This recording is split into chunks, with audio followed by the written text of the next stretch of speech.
Hello and welcome to the Dishy Switch Podcast. This is episode 5. The Dishy Switch Podcast is your one-stop shop for local ultimate scene and what's happening on the international stage as well. If you like what we do here, please consider subscribing and giving this video a like. Also remember to click the notification bell icon so that you're notified when we post new videos. We mostly post on Sunday, 7 o'clock SAST. You can also find us on Instagram. Our handle is @Dishy_Switch. And with the pleasantries out of the way, I switch to Dylan. Hey everyone, welcome back to another episode. So to start with local news, nothing really happened, except of course we played disc golf again. I am still the reigning champion. I faked an injury this last week, so I didn't have to play Cornet. So we'll see what happens next week. You'll keep you all updated. We have a new course next week. Going into international news, not too much has been happening, and I think we'll touch on a bit more next week. But a big thing that recently happened is the IOC, so the International Olympic Committee, kind of pushed more down on WFDF and has basically said that Russia cannot use their name, or Russia's banned from participating in WFDF events because WFDF is part of the IOC. But this basically means that they can't play, but they can play under, like, they can play as a neutral athlete, so they can still play the tournament, but just not really as Russia. Supposedly they can still have like Russian Ultimate on their kit, not like big Russian Ultimate, but just like a small part of, you know, where Russian Ultimate, Ultimate, whatever, flip words, you know what I'm trying to say, Russian Ultimate Frisbee thing. Like their federation, they can still have that, but they can't like cheer for Russia. They have to come up with other things, which is going to be quite interesting. And yeah. RFDF probably. Pardon? RFDF or something of the like. They didn't say Russia, so they got them there. That's pretty much our international news we have for you this week. So we'll just jump from here straight into our guest interview. Today we're very excited to have Christina Arnoldy. She started playing Ultimate in September 2007 when she joined Dartmouth College women's team, which is called Princess Layout. Then in 2019 she came to UCT as an abroad student and started playing for UCT Flying Tigers. After that she then went home and once again played for Princess Layout for the rest of that season. From 2020 she transferred to UCT in second year as a biochemistry student and played for UCT for about a month until lockdown started, and now she's the tournament organizer on the UCTU committee, so already getting involved in our kind of South African context. So yeah, let's go to the interview. Hey Christina, great to have you on today to talk to us about college Ultimate and kind of your Ultimate journey. So kind of just starting small, when did you start playing Ultimate? I started playing my first year of university. That was 2017, and I'm gonna turn my phone off. So I started, just at the beginning of my freshman year of college. I had no previous experience, but my older brother played in college, so that's kind of how I knew about it. And I've played since, bar the lockdown and everything, but yeah. Cool. And just, I mean, with playing in college, how long did it take you to make the team, or were you put in some team from the beginning? So the way it worked out at our school is we had a couple months of like beginner practice kind of, where all of the people with experience would kind of teach the newbies, and then we had tryouts, I think like after a couple months, so it gave the like coaches a chance to see how people were picking it up, since there wasn't a full team worth of people who'd played before. So yeah, I made the Princess Layout team just based off of general athleticism and ability to sort of pick a disc up and throw it eventually. I think it took me a month to learn how to throw a flick, but yeah. Yeah, that's really quick to learn how to throw a flick for most people. I've seen people literally pick up a disc and be able to do it, and I'm always so shocked. I mean, for most people, it's like you learn how to throw a flick and then you forget how to throw a backhand. And then you learn how to throw a backhand again. No, that happens too. That happened to me, for sure. So basically you just came around and you dunked on everyone and made the team straight away. Understandable. No, I wouldn't say it like that. I'd say, I think there were 3 years.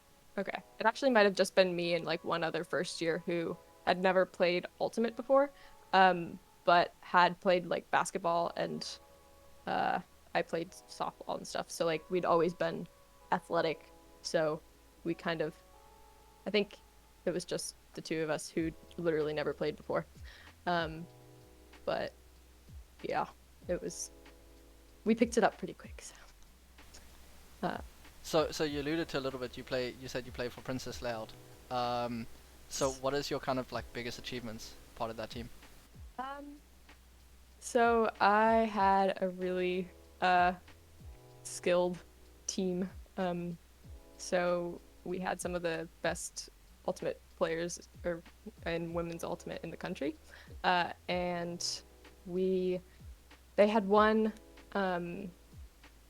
the nationals tournament the year before I got to Dartmouth, and we won the first year I was at Dartmouth and came in second the second year I was there. And I'd say like my first year was definitely a development year, and like I'd say that was definitely just learning from my teammates a lot, and I kind of started playing more my second year, and yeah, like I think I actually played in the finals game a bit my second year, but that's part of the it's part of the trade-off with having like such an amazing like group of Ultimate players that teach you everything and you like learn so much from, but it's like you don't really get to play very much while you're starting out, obviously, because the team wants to be competitive. So yeah. So for those of us who, sorry to interject there, for those of us who were unfamiliar with that kind of system, and you've been in South Africa long enough to know that we're not quite at that competitive level, whereas most teams are struggling for numbers. So if they can get anyone to play, I mean, they're on the team and they're playing in the big games and that kind of thing. Yeah. Can you talk us through what that process is like generally in the US in a very competitive program like you are from? Like you started explaining with in your first year was a finding your feet year, and then in the second year you start playing the big games. Yeah, so the first year, definitely, like, we would have a number of tournaments throughout the tournament season, which lasted like a few months leading up to nationals. So we would play against like an assortment of different teams as far as skill level goes. Like it ranged from people who like to be competitive with that team, we could play everyone on the roster and we could give new players a lot of time to get to be in the game and get more experience on the field during a real game. And then there would be teams that we'd play against that in order to win, we had to keep our more experienced and more competitive players in for most of the game. And that was just like part of the team expectations. We would have a meeting every like the first month of the year kind of, and discuss our team expectations and how we wanted to conduct ourselves as far as the level of competition we held ourselves to. So we'd agree as a team like that we're all comfortable with that setup where the goal is to be competitive and we play people in order to be competitive game by game that could look different. Yeah, so coming here, yeah, I guess I came after a month or a year and a half of playing Ultimate. So I had the basic skills and I played with the UCT mixed team, and got to play with them like January through to the beginning of March, through regionals. So I got to play. It was definitely like there were differences because it was mixed versus women's, but it was a bit less just focused on being competitive, and it was more focused on everyone playing, definitely. And yeah, it was just a different experience, and for me it was really fun to like just really find my actually playing in all the games kind of confidence. It was kind of a change for me. There's something you mentioned earlier that really intrigues me, which is you said that you learned from your senior players at your hometown or your college team as well, and you didn't pertinently mention coach there. So do I understand correctly that there's a lot of onus on your senior players in a big program like you're from to also be instilling their knowledge and their experience onto newcomers like you were a few years ago? Absolutely. So it worked out a little bit to an extreme with my experience, because usually our coach at the time was, I think his wife had just had a surgery and he had a infant child, so he didn't come to a lot of our practices and just like beginners practices at the beginning of the year, because he wasn't able to. So that made it so our seniors really were the ones who taught, especially like the year that I was there as a newbie. They ran the practices and taught us all the skills and everything. And then we met our coach halfway through the year, I think, before the competitive season started. But yeah, it was very much teammate based. Our captains ran every practice and everything, so it was a bit different in that way. Okay. I also it's interesting coming here and having a teammate as a coach for like most of, I guess, both years that I played. I think we had teammate coaches. That was something I wasn't used to, but it was also, it's like I wasn't used to it, but I kind of was, because I was used to learning from teammates, but it was weird having a teammate calling the line, if that makes sense. There's so much to talk about there. Yeah. To start, I think I've barely played any South African Ultimate where people would kind of sit out because it's a big match. Generally, because we're such a small sport, if someone happens to sit out more in a match, they just kind of go, cool, I'll play for another team. You know, I get to play more for that team, so I might as well leave. And it's not all about that competitiveness, and it's kind of something I was building to over the last 2 years at the team I coach, so Chile.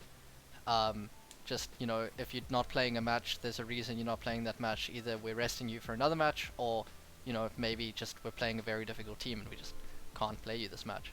And that happens, and that's something that we were slowly getting to the point, but there's many teams in South Africa that just cannot have that way of thinking. The first time it happened to me was my second year of playing. I was playing for, actually still Chile, and we were playing the Donkeys, and they're just like, oh, sorry, Dylan, you can stay there. There's the bench, and you can warm it for us, I guess. No, they didn't say that, but they very much made it known to me that I wasn't going to play that match, and I was very happy with that because I wasn't very good. And they were very good, so I understood the want to win that game compared to me, the guy that's been playing Ultimate for a year and a half, getting to play. That was one heck of a game, goodness. We didn't win that game. Wait, I'm not Wasn't talking that was a final of Opens in Durban, wasn't it? So that was a different game.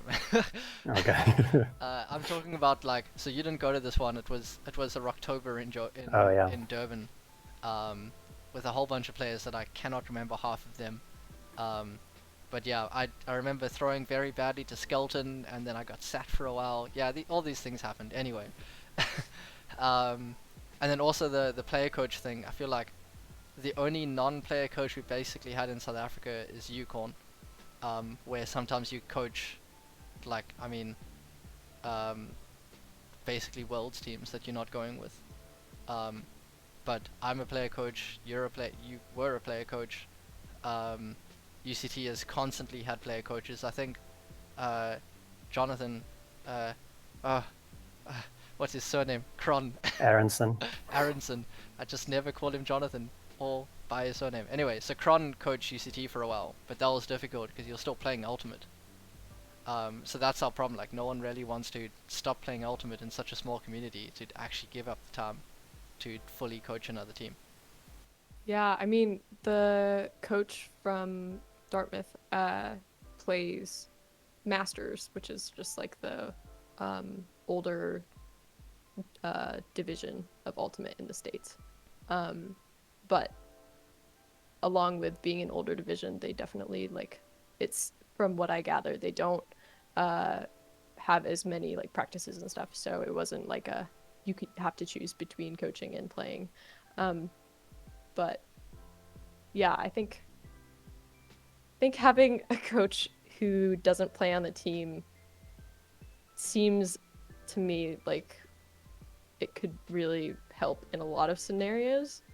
And also just like somebody with a bit of seniority, like obviously not a lot, but like, I don't know, I've seen situations with having player coaches where they have to choose kind of like between focusing on their gameplay or focusing on the team's gameplay, and also just like being fully enthralled in a game and worrying about your own playing, but then having to like call lines. Like I've seen people have hard time with that, and yeah, I don't know. It seems like a coach that doesn't play with the team could maybe like have a bit more of an organizational approach and be a bit more objective. But I haven't been around South African Ultimate for that long, especially since we didn't really have a season this year. So that might just be the situation. I mean, for us, we've been hard pressed to do that, to play and coach, and it's. Yeah.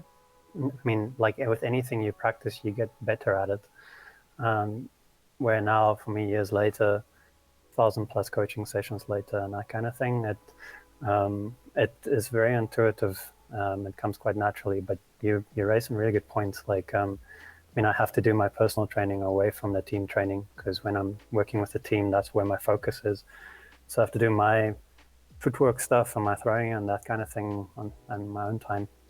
But something I will mention, which maybe is particular to our small community, which I find as a benefit if it's a player coach, is that there's so few senior players who are experienced enough to be able to instill good fundamentals and good experience onto less experienced players and intermediate players. There's a big void there.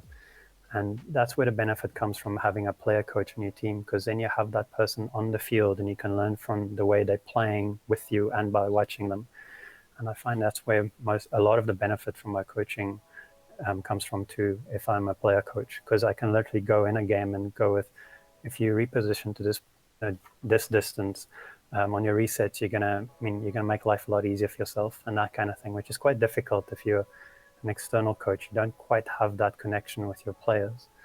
I'm making an assumption here that the first time you really played mixed competitively is when you came to South Africa. What was that like? What was it like to play competitive mixed? I wanted to say one thing to your point about being a player coach. I think there's still like throughout what I was discussing as of like how I think that player coaches could be a difficult role. I was really talking about the university team specifically, because nobody on the university team has like as much experience as somebody like you who's been playing for years and years and years, and like could definitely like has been coaching for so much of your ultimate career that It's my life by kind of now. it's given you the chance to adjust to it. Yeah. Yeah, but that's the one kind of interesting thing, having a university team and a division of club teams. Yeah. That is just a weird concept for me. It took me a while to Agreed, realize for when everyone. I first came here. So to jump in there It is very strange. before you answer the other question, the first point I want to make is Corns is just calling you old. Yeah, I realized. I think I I put heard one that. too many I heard years that. in that. Sorry. There's a small possibility I'll be involved at UCT this year, so that's going to make it really awkward. Right. Uh, Yes, please. Let's have a coach that doesn't also have to figure out how to call lines and stuff. But yeah. The second point is I actually also coached at UCT.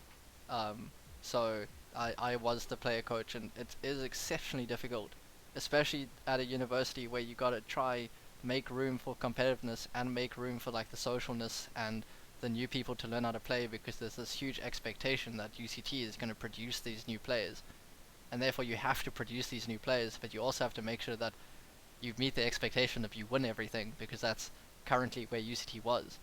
And it's such a difficult balance between doing those things and making proper practice plans, and something I did that like for example Peter Avi didn't do is a lot more just trying new things. So I tried a new zone, I tried playing front of stack, and all these things are just difficult when like the consistency isn't as high because people are in university and they've got tests to study for. So yeah, it's such a weird thing being a university level player coach. I was fortunate enough to have started playing Ultimate when I was in grade 8, so I did learn a lot from like Cornet and Chile and all the other tournaments I'd been to. But if I was just thrown into the deep end 4 years into university, I can't like imagine trying to kind of set everything up like there is this expectation to do. Yeah, you were experimenting to such a degree, you were trying to get me to play for UCT. Yeah, because I want to win everything. That's another thing that just can make such a difference in somebody's ultimate career, is like how early they start. And a lot of my teammates at Dartmouth had played in high school, but I didn't even know that high schools had ultimate teams until I got to Dartmouth, because it just is very regional. So like Seattle has a bunch of high school teams, but where I was in the Northeast, in New Hampshire, I don't think we had a high school team in our state, and I think the closest ones were in Massachusetts. But they were, I hadn't even heard of them before. But it's cool that in Cape Town, because of the just population density and like the active ultimate community here, some of the young kids in high school and stuff end up playing even with clubs. As far as like from what I've seen a couple high schoolers in the club teams, and that's pretty cool. But it'd be great, like obviously UCT works on like development and going to high schools and doing like frisbee days with them and everything, but just always want to see more of that because it makes a big difference. Agreed. I mean, the influence of high school players is definitely evident in the US game as well on college level. I mean, if I think of someone like Ella Jungst at Pleiades, who literally walked into the first team in freshman and first year, and is one of the best players on the team. That's something you just didn't see in the college division 3 years ago. That is, for us who's trying to catch up with the US as a nation, I think that's just going to make it more difficult, because I just see the US national teams getting even better because of what you were referring to there, players learning at school, and then especially the level of your school programs. And then they're already well-established, very well-rounded players by the time they're 18. It's very troublesome for the rest of us in the world, but also a really good thing. We like being pushed. Yeah. So back to the question, which was, how was it playing mixed for the first time in South Africa? So I guess I think I'd played in maybe like one pickup game, or one or two actually. before I got to Dartmouth, so that's one thing that I just remembered. I actually had played a couple pickup games, and they were with like people of all ages and completely like whoever showed up. I think I played like maybe 2 or 3, but that was mixed. But it was also like mostly like the pretty much it was the old guys would who like they'd be the handlers because they couldn't run very much, and then the young people would all cut and there was no organization, and it was just kind of like throwing practice across the field. And I was like a receiver. I just stand in the end zone. But it was really cool playing mixed here for the first time with like an actual organized mixed team, because it obviously like team chemistry became a thing, and having like it was the same but different. Having like set plays and stuff. I'm a big organization person, so having plays that people would most of the time stick to kind of helped as far as like keeping everyone involved in like every point. And yeah, I found that I think because it might have been because I was playing with the first team, I think. But the people who were on the team had enough experience, and with UCT having like the mixed season and the open and women's season, everybody had experience playing mixed who was on the team that I was playing with, at least. It was like refreshing to feel like you weren't looked off and stuff, especially like as a woman on a mixed team. Like I'm after like playing a couple of mixed games in the States since then, which were more pickup, and like we went to a mixed regionals tournament with our school, just like the men's team and the women's team went together and we played the games, and it was like we'd never really played together thing. So there was a lot of like, oh, I'll throw to my teammates and they'll throw to their teammates. And it was really fun, but it wasn't very organized.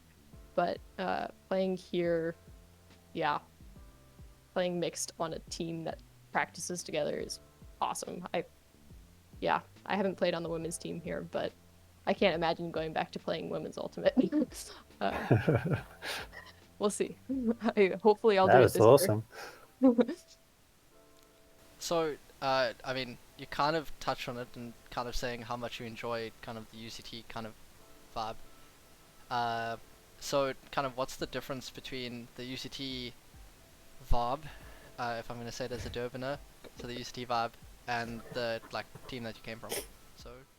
So I guess the difference was like mostly it came down to competitive spirit and like goals for the team. And with UCT, like our team Flying Tigers that year that I was there first 2 years ago was kind of expected to win things, and it worked out. Like I guess we were kind of, it wasn't we had to only play certain people in order to win. It was like anyone on the team could hop on the field and would play pretty even time. And we'd get the desired results. So it was like fun to be able to be like be a teammate and like kind of like at an equal level with most of the people. That was just something that I hadn't experienced before, because like I had such superstar teammates at Dartmouth who'd been playing way longer than me.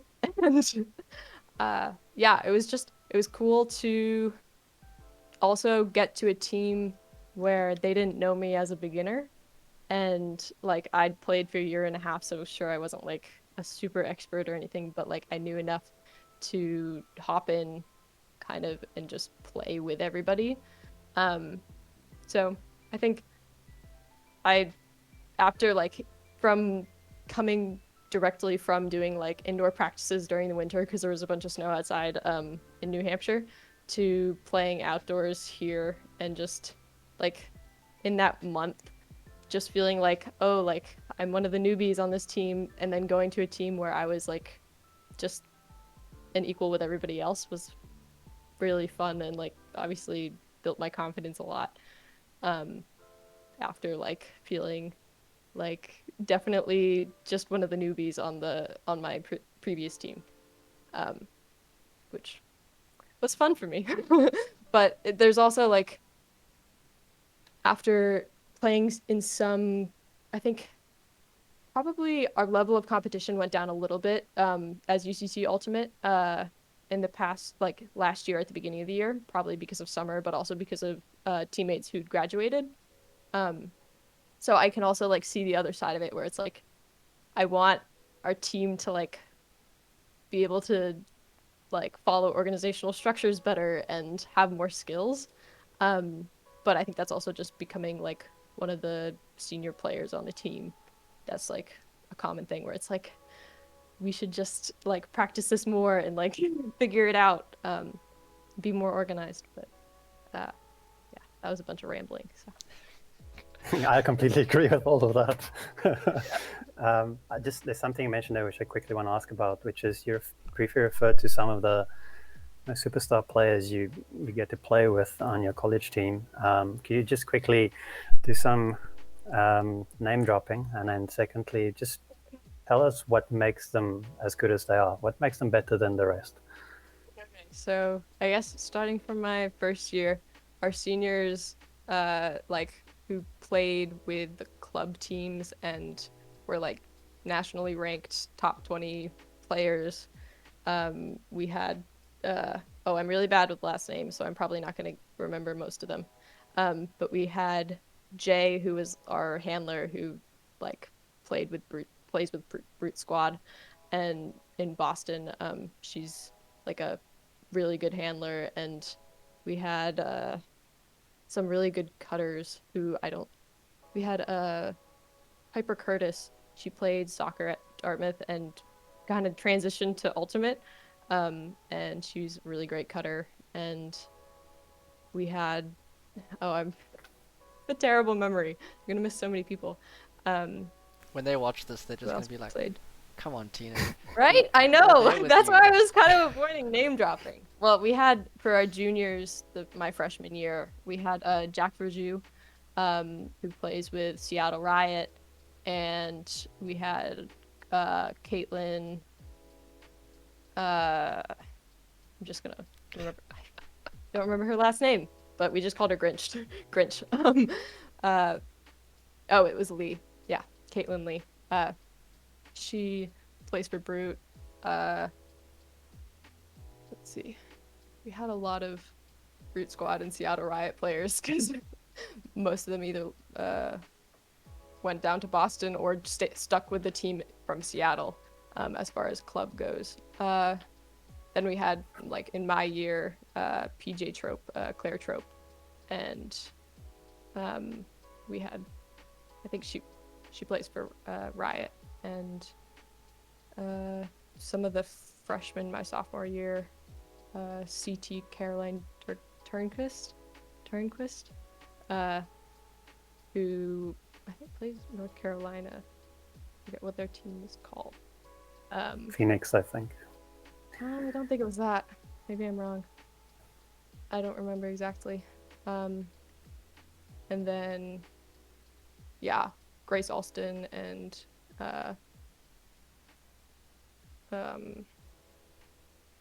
JQ, Jennifer.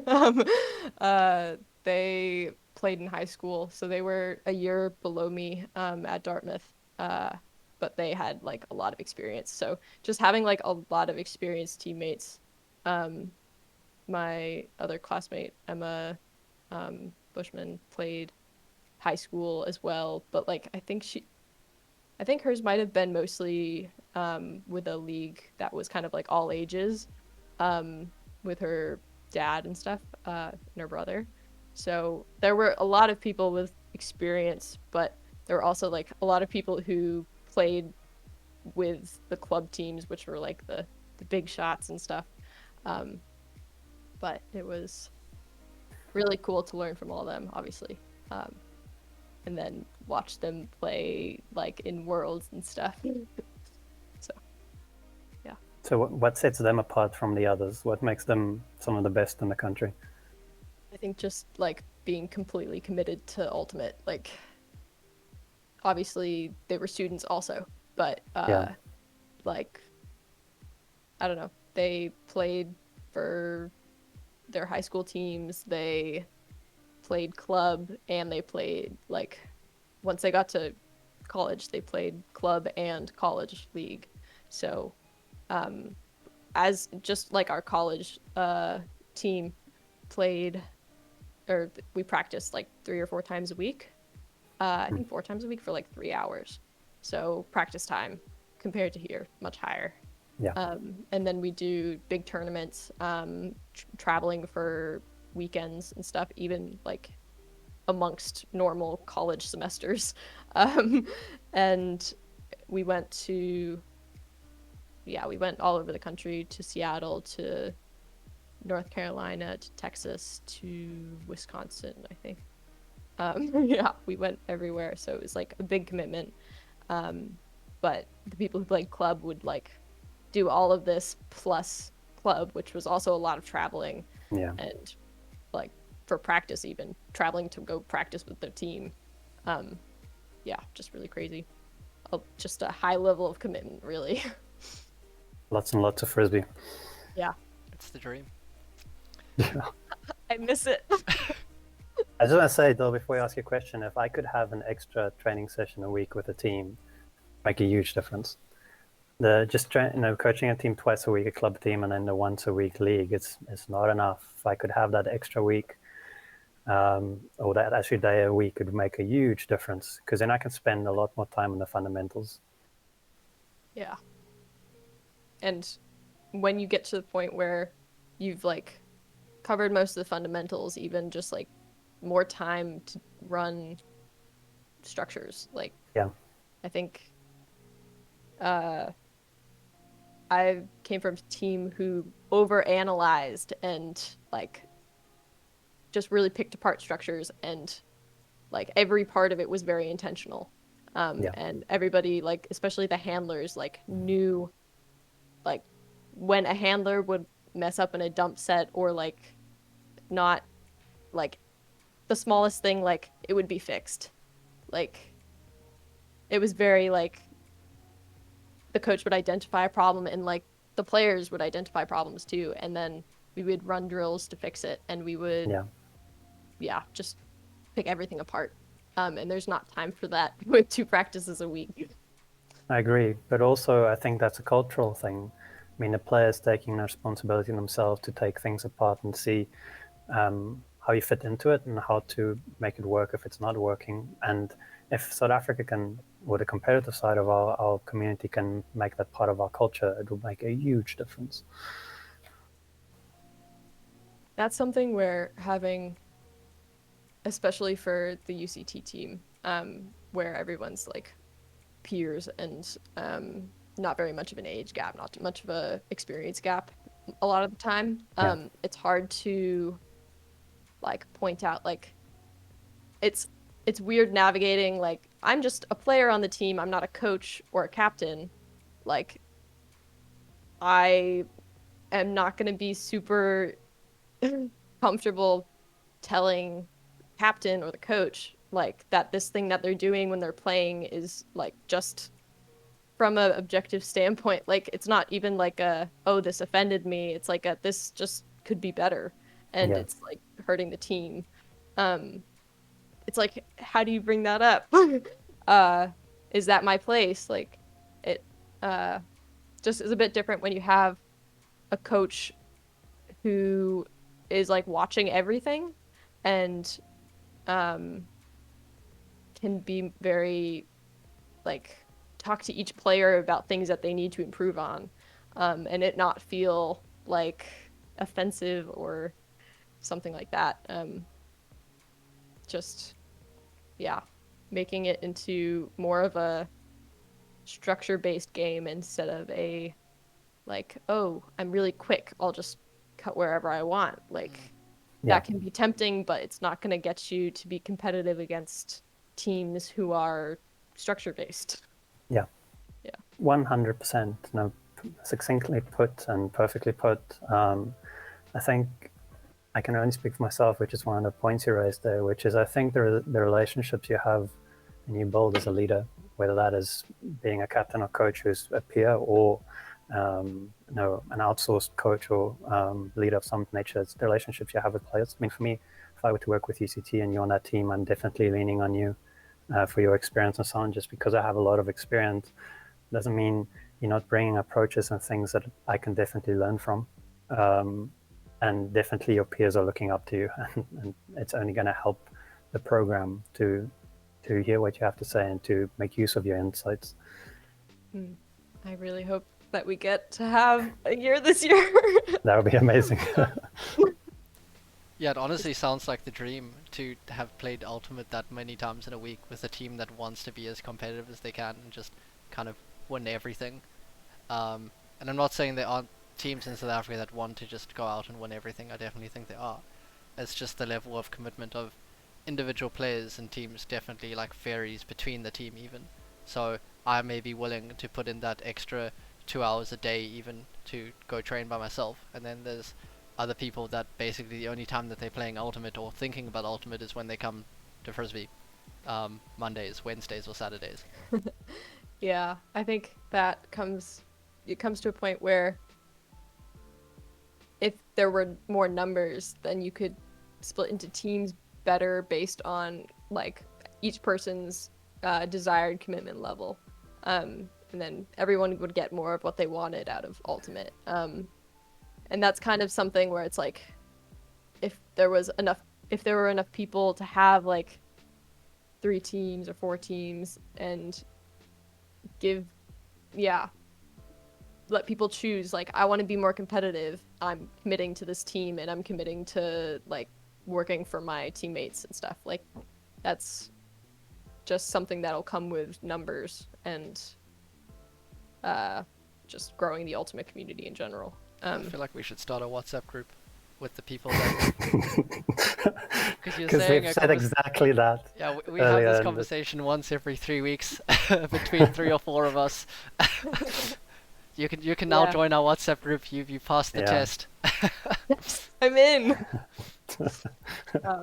Yeah, but that being said, like in the past year, having to keep myself sane without Ultimate, I've been climbing a lot, so it's like, oh no, like if when Frisbee does start again, I'm gonna have to cut back on climbing, but I don't know where I'm gonna find the sweet spot anymore because I love both.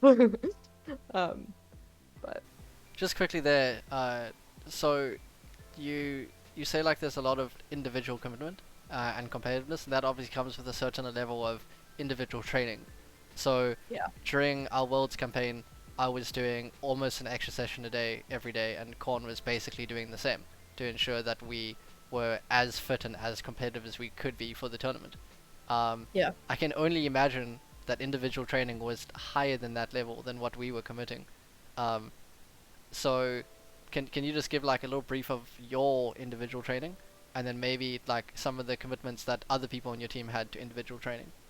Yeah, I mean, for Princess Layout, people, especially the club players, would also stay after the 3-hour practice, and they'd run sprints and do like change of direction drills and just an incredible amount of conditioning. Because obviously when it comes down to it, like the base level of being a super competitive player is you have to just be fast enough to keep up, and then have the longevity to like play for a couple points in a row maybe, or just like long points. Sometimes you just get winded, but the people who are super competitive, like in order to be super competitive, you have to be able to go for the whole point. And there's just like there's a base level of conditioning that you have to do in order to meet those standards. And for me, like with university teams, it's like, even I'd say especially my first year at with Princess Layout, I like we as a team we're definitely like, everyone knew that we were supposed to be doing running and lifting outside of practice, and like there were definitely maybe like half the team definitely did that and was very self motivated in doing that. And we were encouraged to like get workout buddies and stuff. With school and like adapting to really, really difficult academics, I didn't train much out of practice. Um, I was just kind of like trying to stay afloat with my schoolwork. But it kind of comes with like my second year, I was able to keep up better and do more training outside of practice. And definitely now, like coming here and having only a couple of practices a week, like if I only ran during those couple of practices a week, I'd be in trouble. So, um, I think def definitely you just I can't like comprehend the level of conditioning that the super competitive teammates that I've had have done. Like, I don't know how I would fit that in, but they fit it in. And uh, I think going back to Frisbee, whenever that happens, um, it's definitely worth it to put in the effort, because that's the only way you're gonna be able to push yourself and not like let somebody blow by you. Like, yeah, I think 2 practices a week worth of running just not gonna cut it. And then like throwing also, especially for handlers. Yeah. There's something you mentioned earlier, which I just want to ask you about, which is you mentioned something along the lines of when we were talking about your coach joining only late in the season because of some things your coach was dealing with. You said that the coach only joined up halfway into the season when you were starting to focus on, I remember how you put it, was something along the lines of that's when the season started getting competitive. Do I understand correctly that like the first half of your college season is just tournaments and stuff to feel each other out and so on, and then at some point you get into a regular competitive season? So the structure of Ultimate in at least college division in the States is you start the year in September or something when universities start their year, and you usually have like a month or two of training and beginners practices, and then eventually tryouts, and then you have your team solid by like November-ish. And then for winter, so like November through February or so, all you can do is practice indoors. Most places, or not most places, I guess like half the places, I don't know. For the northern states, you can only practice indoors. And that's kind of when you start getting into going from like basics with the newbies, at least on the teams that where there aren't enough people who've played before, so there are newbies, to transitioning into like teaching structures and getting ready for the competitive season. And then you'll have a couple of tournaments maybe, but those ones that early. So our season is like March through June, but we play at least at Dartmouth. We play with the same team all year. We don't have the mixed season. Some schools do have the competitive mixed season, so I don't know. Obviously, that's more like UCT.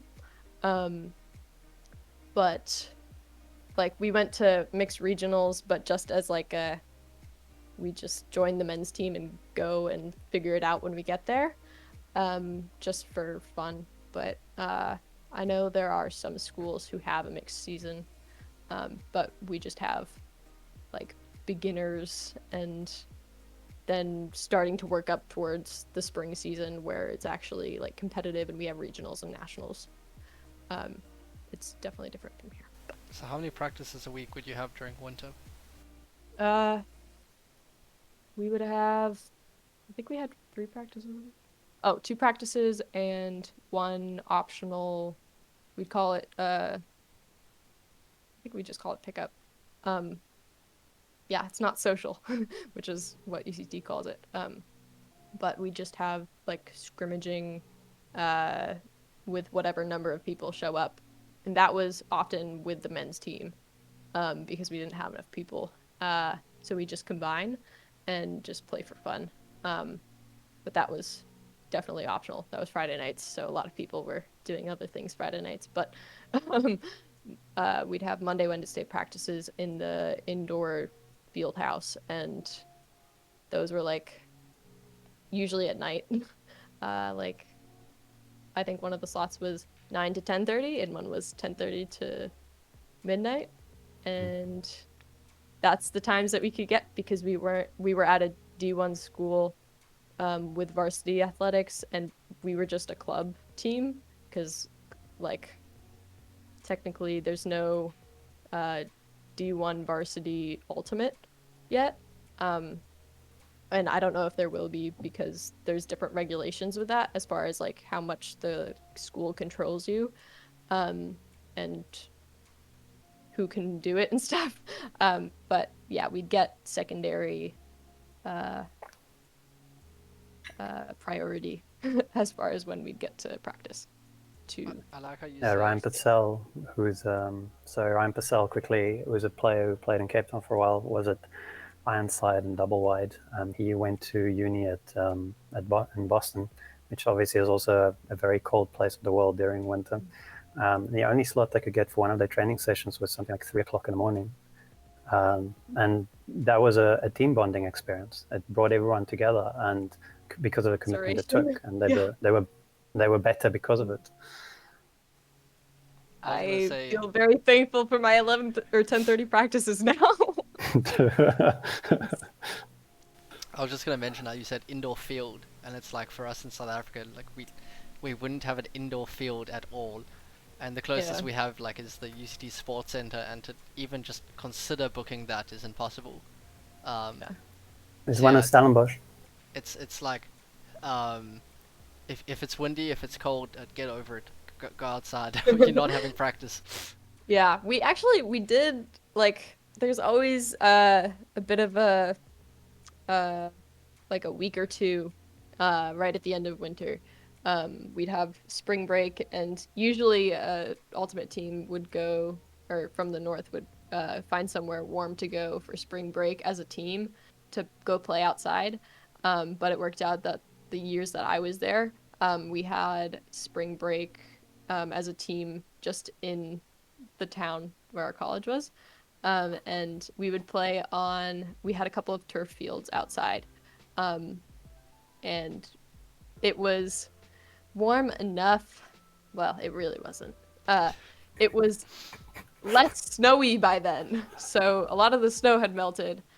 So we could play on the fields, or they'd like plow them off and stuff for the varsity sports. So we'd get some field time and go play out in the freezing cold. Yeah. But that's not really that's not sustainable for like I mean, we only got to do it over spring break because the other teams weren't there and stuff.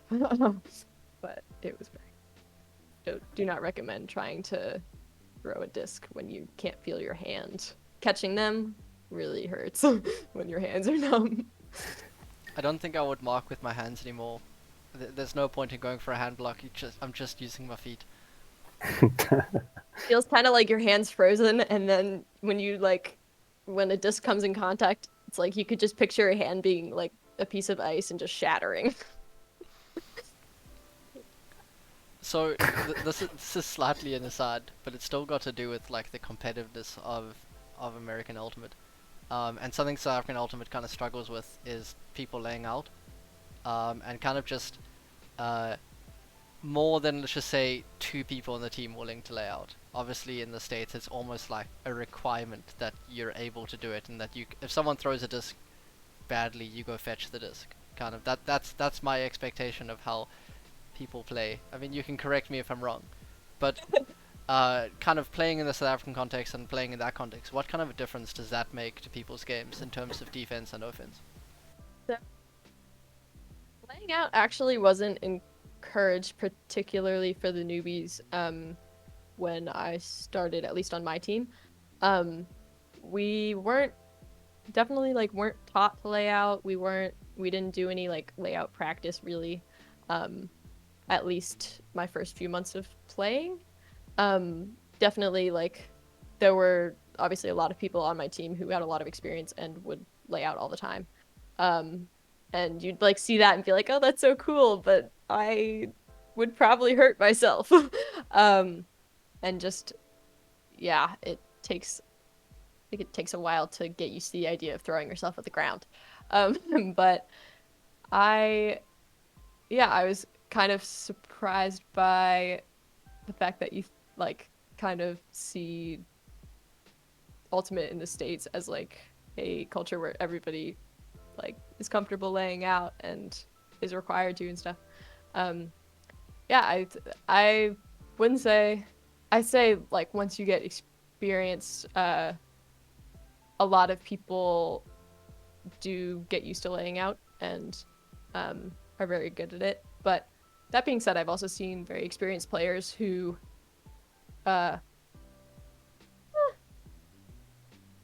yeah, I mean a lot of people, especially maybe it's just more on the women's side of things, but I know a lot of people who are very like really good cutters and really fast, and they just never really have to lay out because they'll just chase down everything and usually catch up to it.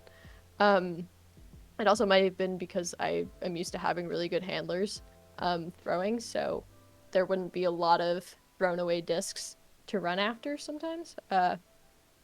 But yeah, I think everyone's gonna throw some discs away sometimes, so having people willing to save some of them obviously is a huge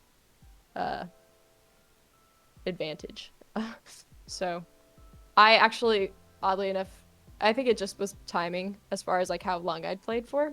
But I only started laying out occasionally when I came here to play mixed. I think it was just more thrown away discs. I was going for more deep looks because people were more eager to throw them.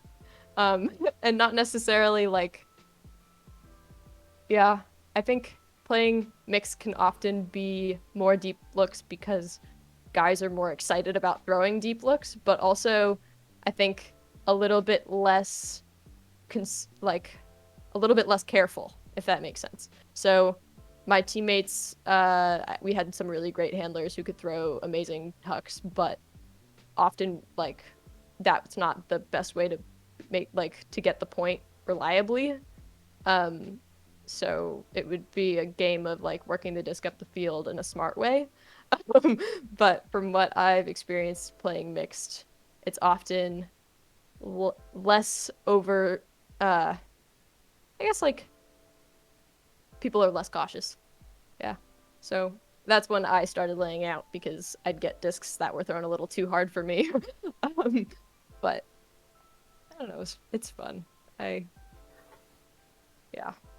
I don't know. Like, I definitely am not as competitive about Ultimate as the club players in the States. Like, I'm just not like at that level, and I just really enjoy playing it, and I'll condition for it. Like, I'll be committed to it, but I'm just like, obviously I'd never make a club team in the States.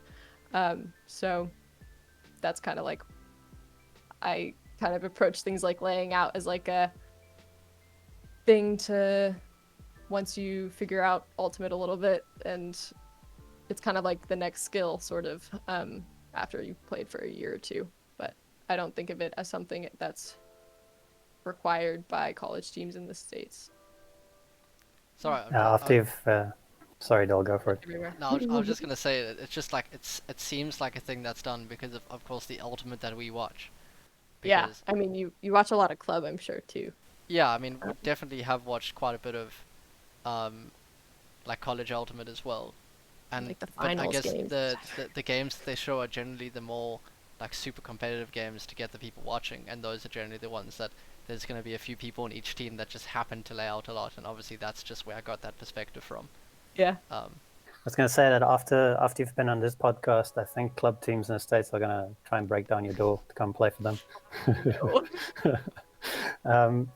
So I'll ask you, considering that you've played here and you have an idea of what's going on in South African Ultimate, if someone were to go from playing at a UCT level team in South Africa to a college team, your level, Opens Division or Women's Division, what will it be a major cultural shock in terms of Ultimate? And if it is or isn't, what would the experience like? What's the first things you're going to notice?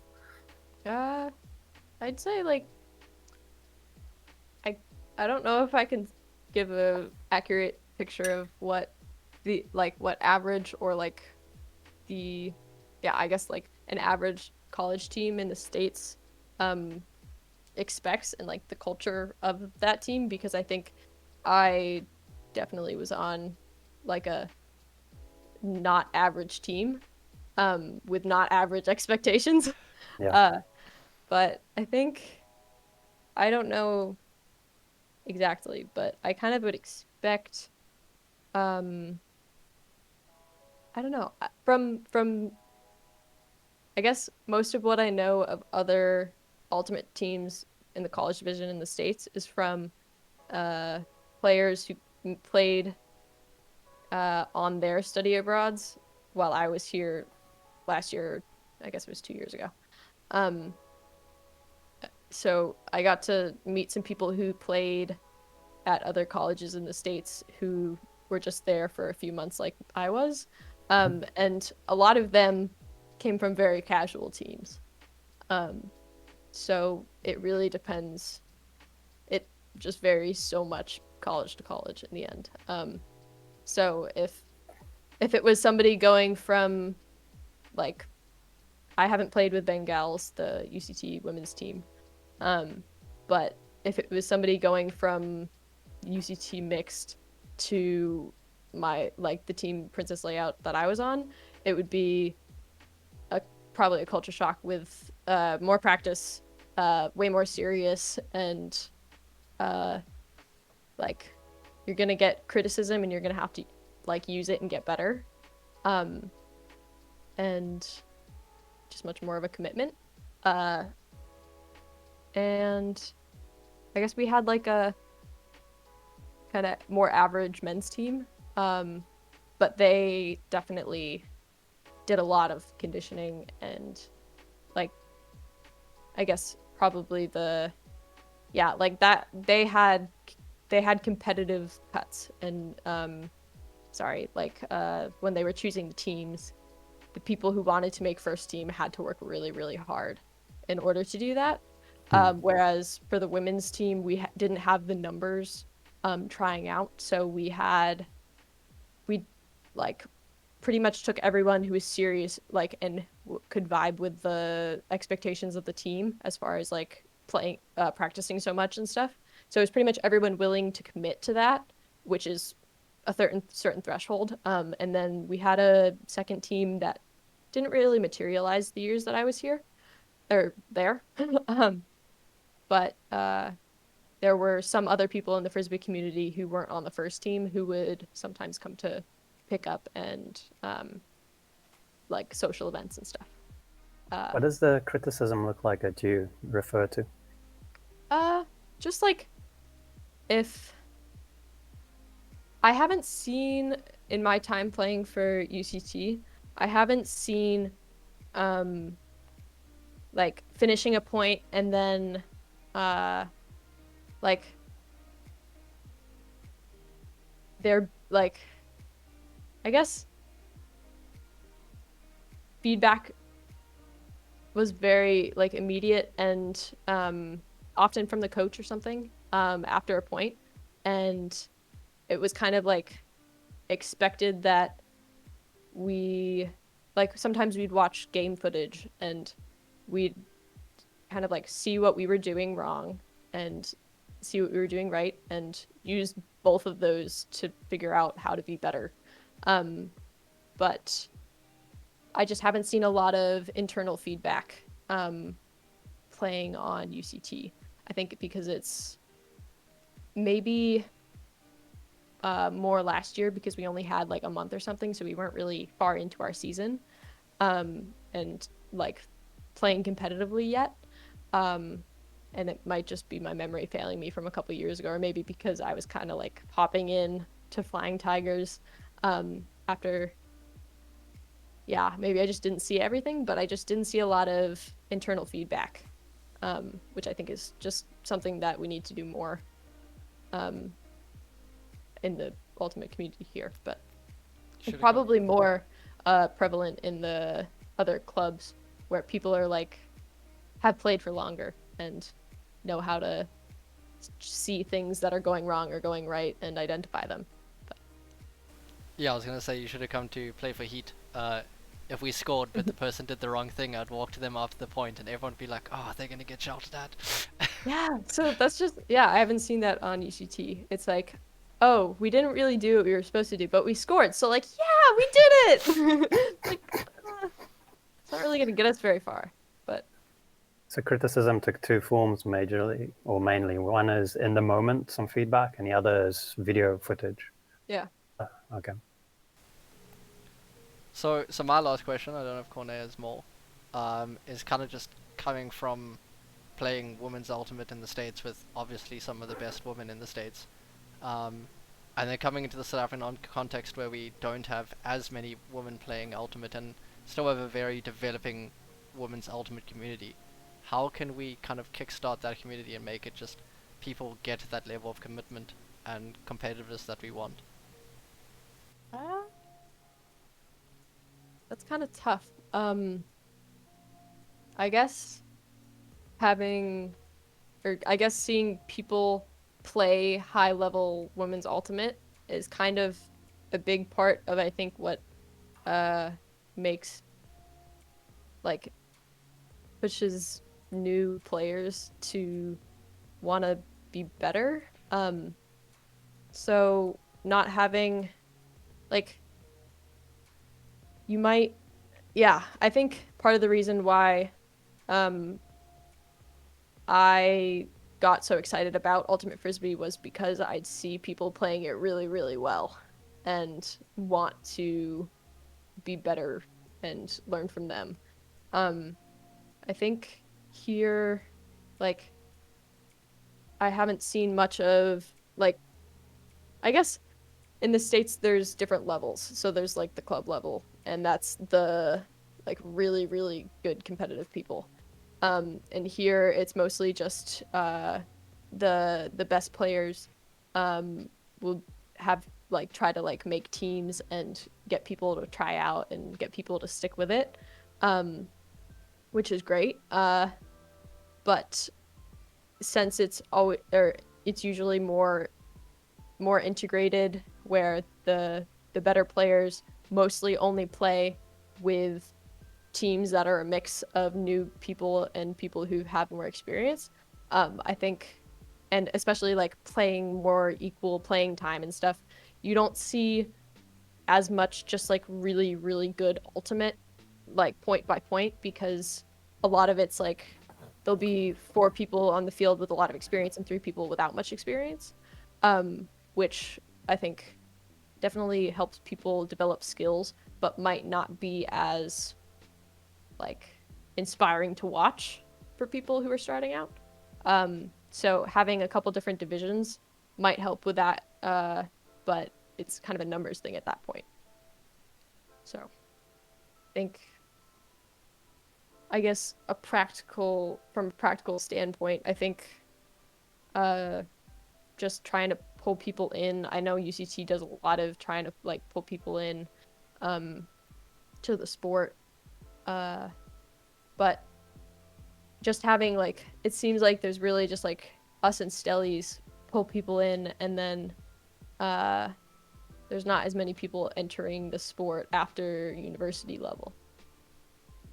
So it's kind For of tough. sure.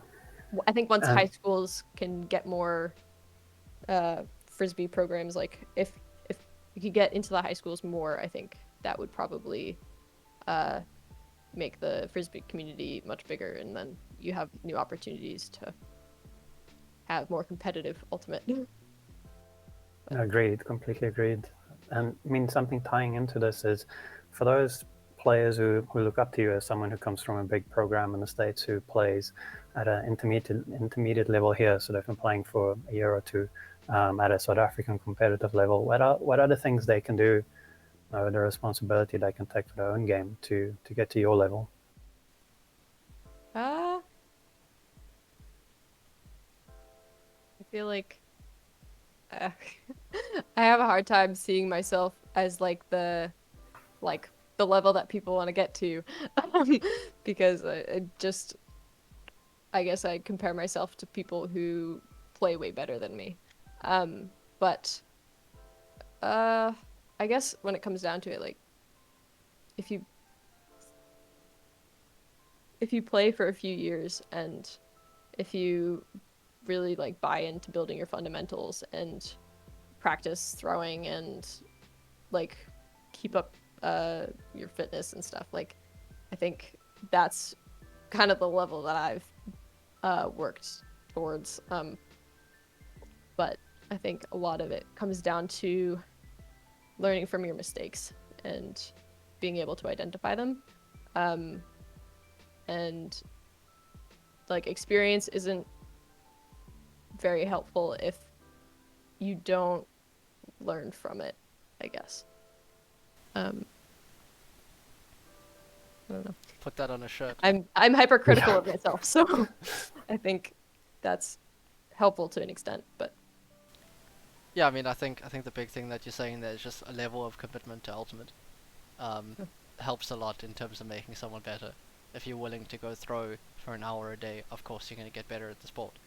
And it's what a lot of the other sports in South Africa have, like the big hockeys and cricket and that kind of stuff. You have people, just going and hitting hockey balls into goals or bowling at each other in cricket nets and that kind of stuff. And we don't have it as much in the ultimate circle. The amount of people that just go throw by themselves and,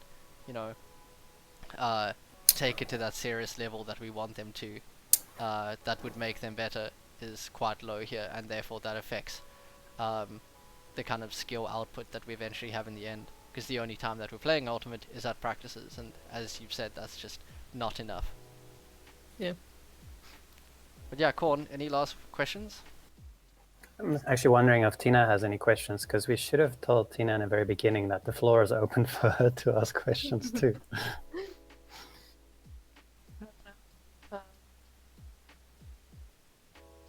I guess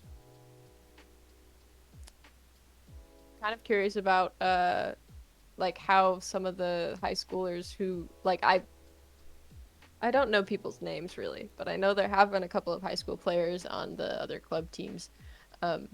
Like how do you end up getting those people to join? Something I've been curious about. I think Is it just like people who know people? In the South African context, it's kind of luck, in like who knows who and what parent ends up playing, and therefore child ends up playing. So Eliza Stewart, who plays for Chile Heat, she started playing at Sundays, I believe. I can't tell you the exact story, but I know that she started through that, and then quite a few people from there were kind of pulled into Chile. And that's how then she got more involved in kind of the club scene. For Peter Avi, Peter Jessup, Christine, they all started through Ambies, which was like a church thing that had quite a few school people playing, and they came into UCT. So I don't think, I mean, now there's more programs, so Sam, Corne, help me with the surname. Fothergill. Thank you. She has started kind of planting ultimate in many schools around Cape Town at the moment, and she's actually done a very good job with the schools that are now playing, and more schools want to play, because like the more schools that play, then kids see it and they want to then play it, and it's grown quite well from there. of course, in Pietermaritzburg, Darren Halcombe is a teacher at a school, so he has students playing at his school. So I think it's kind of just like situational, in the case that certain South African like schools have it, and then can start playing it. It's not big enough to the point though.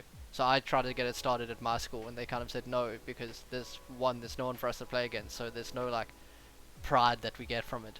You know, it's just kind of like we can play a new sport, and all that's going to do is take people away from other sports. So until there's like a big enough group of schools playing that can be competitive against each other, so that your school can then say we're better than you, then it's going to struggle to take off, I think, because I think a lot of schools don't want to get rid of the current sports that they have, or have less people playing those sports. And also you need consistency, because I mean, like with the university, there's a big turnover of players in a school, and we've had schools start in Stellenbosch, 2 of them, and the issue was that whoever started it with some external person left. I mean, they had other things to do, and then a program would go with them.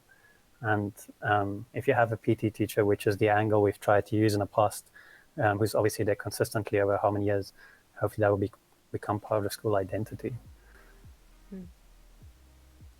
Yeah, I mean, I have no idea how ultimate teams are made and stuff. And obviously, high school ultimate isn't a thing in New Hampshire, as far as I know yet. I mean, I think they might have actually started doing a couple teams, but yeah, it's weird trying to get a new sport team into a high school, because it's so, like, sport teams in general, I'm used to them being very, or at the high school level, very much coach driven, and like, obviously they have to organize with the school administration and stuff, so if you don't have somebody willing to commit to being a coach, and in this context, like, not a player coach, just like a coach, which, yeah, I don't know. I guess I see, like, I played softball, and we had a softball coach who was, like, too old to play softball anymore. Like, there wasn't, like, any competitive softball at that level, really. So, like, you have the time to coach people in it. Whereas Frisbee, one of the nice things is, like, as long as you, like, stay fit enough, you can play Frisbee for a long time. But I haven't seen, like, people who have retired from Frisbee and then started coaching. Yeah, I guess at that point, then having somebody who's committed to coaching out of school and not then, like, moving on with their life, kind of seems necessary in order to keep a team going. Yeah, just don't know where those people are. We feel the same. Anything else, Tina? Well, I don't really think of anything else. Cool. How, Yep. I guess, like, as people who are, who've been in the Cape Town ultimate community for a while, like, how do you get people to think more seriously and, like, be more structure based, and, like, I don't know, it's just something that I've been thinking about since a lot of the experienced players at UCT have graduated in, like, the past couple years. A lot of people who are left, like, have great, like are really fast, or, like, could throw well and stuff, but, like, that's not gonna get you to win against teams that focus also on structure and stuff. Like, I don't know. How can we introduce that more without like alienating people? I don't know. Yeah, like, I'll stop running all over the place. I'll just comment throwing first. it whenever you catch it. Yes. Yeah. Can we support those exclamation points? I'll go first this time. in terms of UCT, a lot of that structure stuff came from the Wild Dogs, which is the U24 team. So a lot of the structure exposure happened there, and we've had 3 of those teams now. And then when they move to a club team, they get exposure too, or if they made one of the senior national teams, they'd get exposure there. UCT certainly has been more structured in years past because they had the kind of players who were more focused on that kind of thing and more inclined to focus on that in terms of their own games too. That includes when Dylan was there and the generation before Dylan, like Nick Zalumis and the Matt Lewises and John McCoys and those kind of people. We also used to have more exchange students in years past, so we had more US players and more Canadian players who came over, and they certainly contributed to that too, because that was the expectation they had, and that was the kind of ultimate they had an appetite for. So I think you joining up with UCT happens to be a time in the UCT program where that maybe became less important, but I mean, that's why I want to be part of UCT, because that's something I want to. I've always wanted the opportunity, which I now have, but I think that's something I can bring, because my focus is taking UCT Ultimate to something similar that you guys have in the US, with the college system. And a lot of that is just having the experience to know what to do and how to lay that foundation. Yeah. See when the Frisbee program actually materializes again. Hopefully. See what the ultimate gods do. Have a lot of work to do when that happens. Yeah. Just to answer that question, I think from the not UCT kind of side, it's all about buy-in.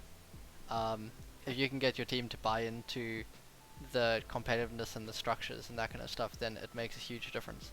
And I think that starts with a kind of good set of leadership, and then that kind of just filters down into the team. Because again, if people don't believe in what your team is doing, they'll very often leave. And if you want to push your team to that competitiveness, to that structured way of playing that you find beneficial, then you'll happen to lose the people that don't. And whether or not that's a big loss for your team is completely and what season your team is in. I don't think a team that's been playing for a year that only has 10 people can make that decision. But a team that's been around for 5 years has 20 people in the team, and you want to make sure that everyone learns as best as they can and is pushed to the limit that you want the team to get to, well then that's one of the hard decisions that you have to make as the kind of leadership structure that you have to push your team forward. So either you want to continue to be the more kind of casual, we're friends playing Ultimate together, or you want to be the team that does as well at all the tournaments that you can. And an example here is the Donkeys, where they want to be as competitive as they can all the time. And I mean, when you see the Donkeys, you generally see the same faces, and I think it's because those are the people that have bought into their philosophy. And supposedly, I didn't actually know this until very recently, they have a fairly high turnaround. Like, they get people coming in and then they leave, because they don't necessarily buy into the whole, we're gonna play to the structure that we have, even though the Donkeys have less structure than everyone else. But the way people buy into the way that they play, and they want to play like that, and they want to, if we're gonna win, then we make sure that we're playing the people that lead us to winning. And if it's a more social game, well then everyone gets to play, And they do that very well, and they have a very good buy-in system. And I think it's basically the answer to this question. It's the answer to how you guys do so well in the States as well. People buy into the philosophy of we want to win everything, and therefore they practice as hard as they can. They put in the extra hours. You wake up at 3 a.m. in the morning so that you can go train. And you just can't do that without that. Yeah. But anyway, we really appreciate having you on here today. Honestly, I was so excited to speak to you because I haven't actually spoken to you personally about Ultimate. We've spoken about other things like games and whatever. We played 4D chess together, but we've never actually, spoken about Ultimate, and it's been ridiculous to hear kind of where you've come from and how quickly you got good, going straight into first team. I mean, And I kind pretty of, much was like, yes, I want to do this. That was the question, but not like. I mean, you still you checked good? the box and you made it. Sure, thanks. And just kind of the insights that you have are kind of, I feel like they match Cornet and me really well, and I think that led to some great conversations today. So yeah, we really appreciate you coming on and making the time for us. Well, thanks for inviting me. It was cool. I am Thanks, feeling Tina. so nostalgic about Frisbee now, and I just want to play. Thank you so much to Tina for joining us, making time for us on Sunday. It's the 7th of February. Very insightful interview, obviously, so much for us who are from South Africa and haven't had the chance to play in the US. Things to take from her time playing in the US at a very high level, and her time playing in Cape Town with UCT Tigers. The time flew pretty quickly, actually. And with that, the end of this episode, we'll see you in the next one, which will be episode 6. Take care of yourselves, and we hopefully see you in the field soon. Cheers. Cheers, everyone.